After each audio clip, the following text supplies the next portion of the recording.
collect a lot of explicit customer preference data, like when they sign up for our loyalty program, we don't really ask a lot of preferences or allergies, but we do collect a lot of implicit customer preference data. For example, menu items. So we have, some of our brands have a CDP, and I'll reference that a lot throughout the conversation. It's not sponsored by our CDP partner, but they are in this room. We get a lot of menu item data, and especially from digital transactions, we get more menu item data than a traditional in-store transaction. So we're able to see rate of return by menu item, and so we can really understand preferences that way, just understanding what menu items are resonating, what their rate of return with the brand.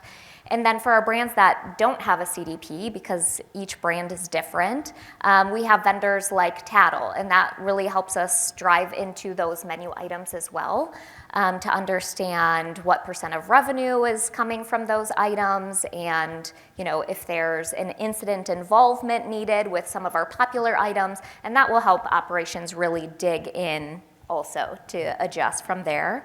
But from a marketing standpoint, we're working on optimizing customer communication channels based on preference. So if we have push notifications, SMS, email, and our goal is to integrate all of those systems together so we can optimize, if a customer wants to have an SMS and they respond more frequently to SMS messages versus email, then we send them SMS. And same with push and email, just kind of where they want to get their messages from us. Cool. So digging in a little bit more into this idea of preferences, we would love to hear how, some of your advice about implementing personalization and segmentation. Yeah, so we do a lot of segmentation. For our brands that have a CDP, we do segmentation based on behavior.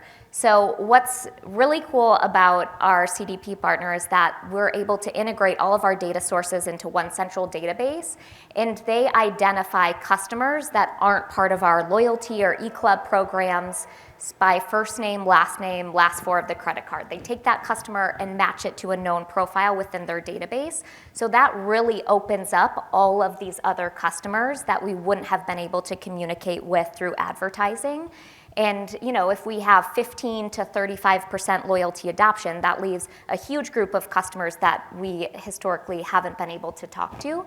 So we do segmentation for all of our customers, including those non-loyalty, for advertising. So nurture, win back, inactive, and prospecting too, which is a group of not yet customers modeled off of our highest value customers. So we do segmenting for advertising, and we also do a lot of segmenting for loyalty too, just based on customer behavior. If they've been in more frequently, maybe we don't give them as much of a discount as someone that hasn't been in a year, for example. So that way we're managing the total discount that the franchisees need to absorb. And then for personalization, we do a lot of personalization just based on where the customer's at in their journey with us.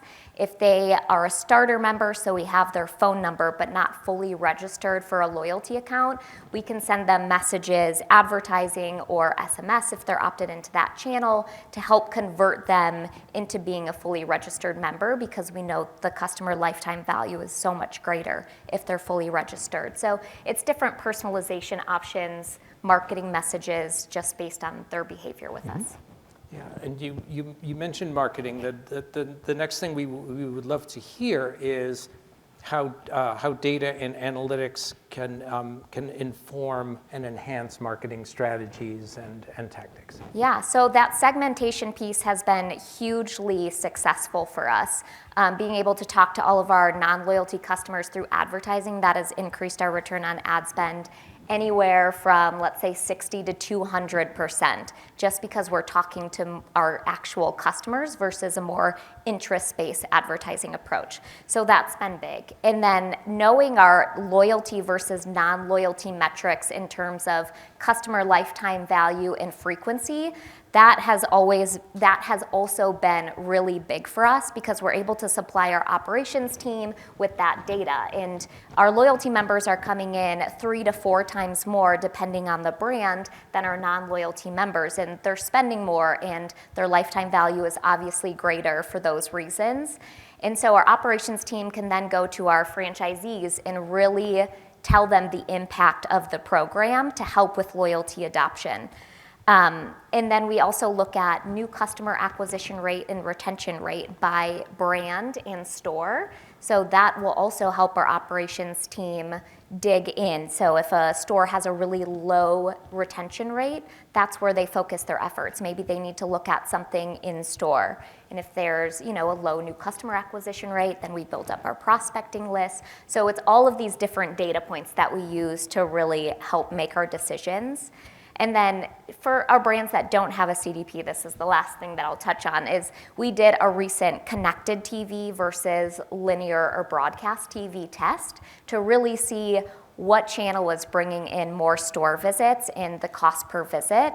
And being more digital, I was really hoping that, CTV would win out there. But what we found, and we never had this data before because of smart TV, so now we're able to look at all of that smart TV data and traditional broadcast. I'll preface that. But what we found is that each channel really had its, similar cost per store visit, but the audience overlap was only 2%. So only 2% of the audience saw a connected TV and a traditional broadcast. So that really informs our media mix for this year, because we know each channel is equally important because the audiences are very different. Yeah, interesting. And you mentioned operations several times, and I wanted to, one more question for Courtney before we move to our next section. The idea of data that touches on sales trends and how that potentially informs operations. Yeah, so we obviously look at same-store sales like I'm sure everybody else in this room, but we take those KPIs like retention rate and new customer acquisition rate, and we marry that to same-store sales. And we can see a direct correlation with same-store sales in that top group with a higher retention rate, the higher retention rate group. Same with loyalty adoption. We marry that to same-store sales.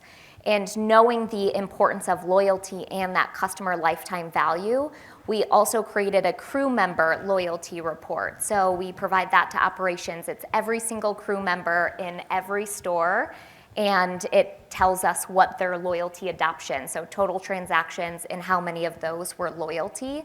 And our operations team works with our franchisees and crew members. Maybe there's more training involved. How do they ask every single customer? Most of our sales are still in store, so that front-facing crew member is so important in driving that loyalty adoption. For our non-CDP brands, we look at Google reviews to see trends. We aggregate all of that to see what's increasing, what's decreasing. And then last, we provide KPI reports on a quarterly basis. And this comes from all different data sources. We have the retention rate that I've referenced several times. We have wallet share from a different vendor, Medallia, and brand perception. And then, we just look at all of those different points together.